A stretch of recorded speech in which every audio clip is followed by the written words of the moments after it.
Good morning. We'll go ahead and call K-12 Subcommittee to order. Madam Clerk, would you please open up the board and take the roll? All right, members, if you would, put your code in and then enter in the meeting. We got everybody that's here. All right, Madam Clerk, go ahead and take the roll. Mr. Chairman, you have 6 members present. You have a quorum. Thank you. Members, any personal orders before we begin? I do have one. I have a guest today. My daughter, Kyler Haston, is in the audience. If she will stand and let everybody, or at least wave. Let's wave. Hey, welcome. Thank you.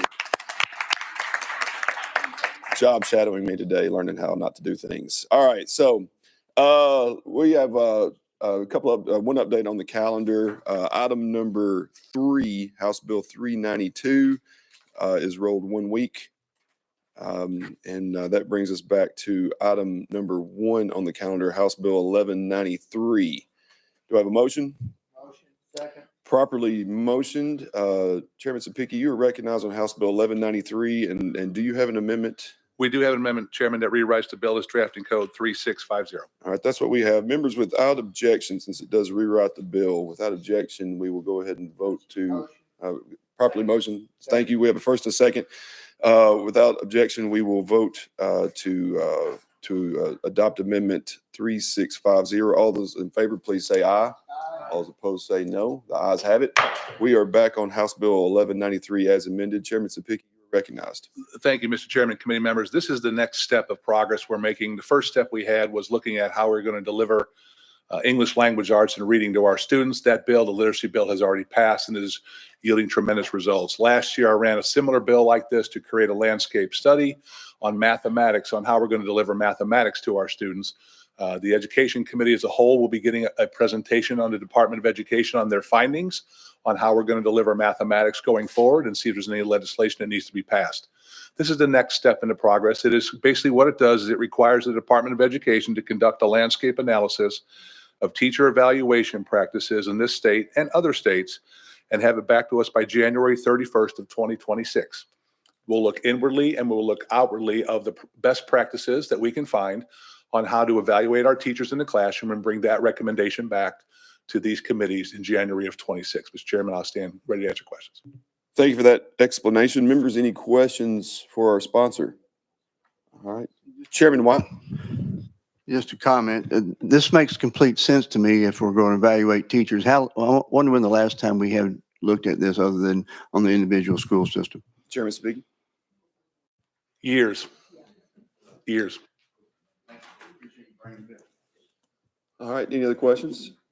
All right. Seeing none, without objection, we will open up the board to vote on House Bill 1193. Members, please cast your votes.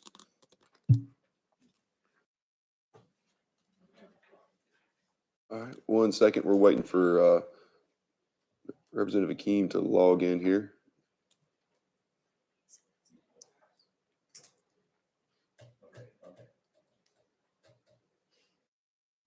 All right. Madam Clerk, please take the vote. Mr. Chairman, you have 7 ayes. All right. With 7 ayes, the bill passes on to full education.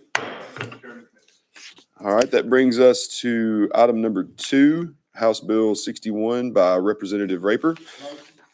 Properly motioned. Representative Raper, you are recognized on House Bill 61. Thank you, Mr. Chair, and thank you, committee. Good morning, everyone. House Bill 61 is dealing with, well, let me back up. I had some juvenile judges approach me about this, so I'm running this bill for them. It's in regards to chronic absenteeism. And the current state law only allows a judge to have access to and utilize the data for the current school year in regards to absenteeism. So only 1 year, and that's the current one. This bill expands the rights of a juvenile judge to collect data for chronically absent students for the current school year and the previous years in a public school. What are the benefits of this bill? Identifies patterns of behavior in regards to absenteeism. This will provide appropriate information as to how a judge can respond and identify truancy issues. It will also identify students who are chronically absent due to lengthy health issues. In addition, it provides the judge an opportunity to recognize patterns of abuse, hunger, and educational neglect. Juvenile judges have requested this, and essentially, I'm going to do just a quick review. Instead of 1 year, any year that they have been present in a public school, then we can count the absentee records. So we're just giving some more freedoms to juvenile judges. And I request a yes on the vote, and thank you very much. Thank you, Representative Raper. We already have a couple of members here with that were on the list for a couple of questions. Chairman Slater, you are recognized. Thank you, Mr. Chairman, and thank you, sponsor, for bringing this bill. When I speak with principals and then classroom teachers, one of the questions that I'll often ask is, what are the challenges that you're facing? And almost without any hesitation, chronic absenteeism comes up as one of those top three. And so it's important for us to address chronic absenteeism. I think that this will give our juvenile courts needed information to go back and see if there's been a pattern. And so thank you for bringing this bill, and I look forward to voting in the affirmative. Thank you. Representative Representative Raper, you're recognized. And one point I want to make out that in response to yours, people think that chronic absenteeism and truancy are the exact same thing. Well, truancy is more of just intentionally being absent, and there are certain accountabilities due to that, where chronic absenteeism can be medical leave. You know, it can be any time that you are absent. So anyway, I just want to make that clarification. Thank you. Representative McKenzie, you're recognized. Thank you, Mr. Chair. And again, thank you, sponsor, for the spirit and what I firmly believe is the intent of this bill, and it's a good bill. The only thing that concerns me, and maybe you can relieve some of those concerns, is the open window of it. I mean, there's no end to it, to what this subpoena could go. It could go back to pre-K. If they were in public school pre-K, they could be a 10th grader, 9th grader, 11th grader. So that's kind of my concern, in that it can be, data's good, but data can be dangerous in, I would say, unknowing hands, or hands that aren't necessarily, may not be fully focused on the interest of getting the child back into the school. That it could be used for other purposes. So that's my only concern. I could see a 2 or 3 year pattern if you're looking for a pattern, but to go back 12 years, I think might, there's some things that have happened in a child's previous life that he or she is corrected. And then maybe, like you say, there's a health issue, but what would you say with that, basically taking off all controls on what this, how far back they can go? Representative Raper.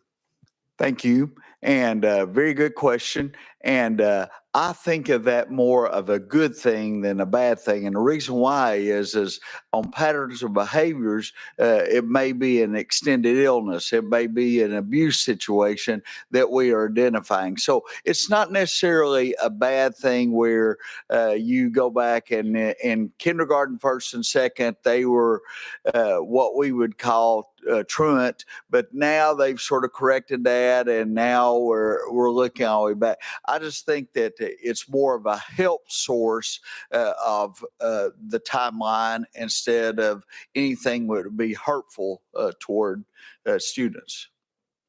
Representative McKenzie.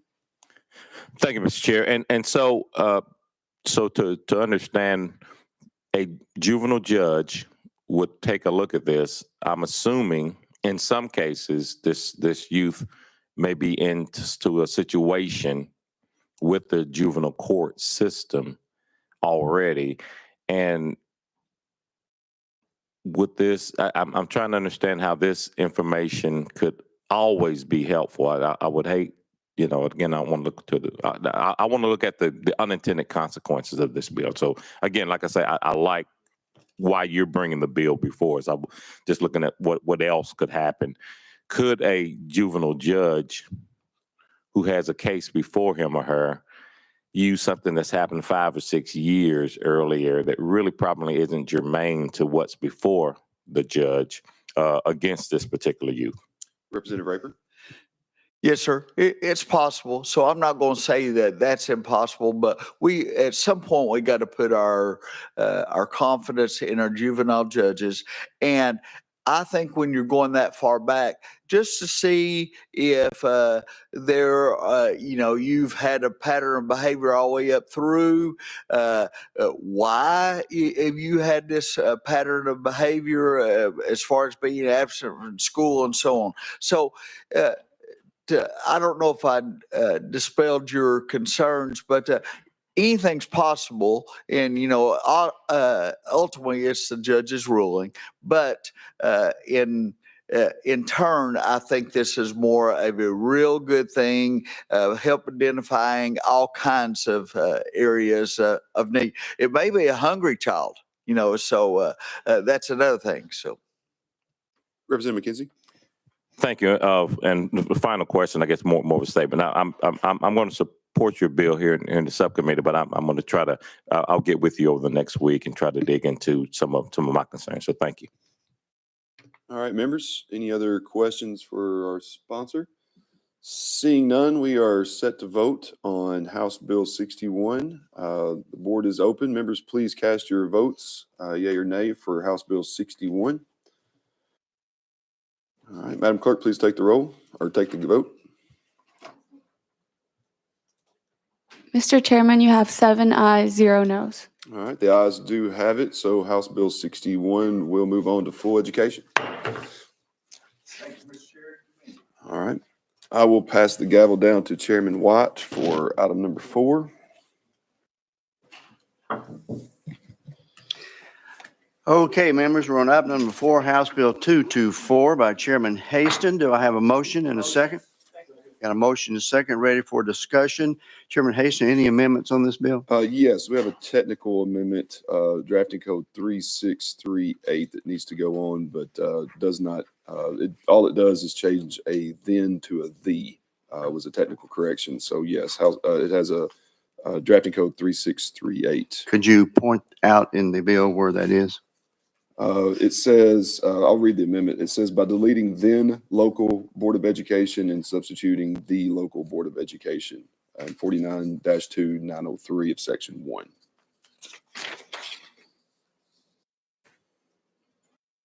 And do we have a motion on it? Do we have a motion and a second on the amendment? We do. Members, any objection to making this technical correction? Hearing none. And on a bill and we can do this without a thing. All those in favor of adding the technical correction amendment onto the bill indicate by saying aye. Aye. Opposed? Ayes have it. So the bill is amended as explained to us. We're now back on the bill. Chairman Haston, you may explain. Thank you, Mr. Chairman. This bill establishes the statutory authority for LEAs to create a capital projects trust, helping them to save more efficiently for long-term capital needs. Basically, it's a voluntary avenue for LEAs to utilize that has good investment potential. LEAs can invest surplus funds from their annual budget into the trust, generating interest to support future capital projects. With that, I'll be glad to answer any questions. Members, with that explanation, I open it up for questions from the committee. Let me ask one question, if I may, before. When I read this, I do like this and everything. So right now, a school district, they're not able to do this at all as far as any excess funds from year to year? No, Mr. Chairman, they're not. And I will just add that there will be some required approval by the state funding board. I meant to mention this earlier, that must comply with the established investment policies and legal standards. So they'll have some guidelines and they'll have some oversight in this, but this does, it is voluntary, but it's something they cannot do right now in current code. Okay. Further questions? Hearing none. Any objection to calling the question? Or Madam Clerk, would you open up the voting? It's ready to vote. Madam Clerk? Mr. Chairman, you have 7 ayes, 0 noes. House Bill 224 passes out to full committee. Members, any other questions or personal orders before we dismiss? Seeing none, without objection, we stand adjourned until next Tuesday.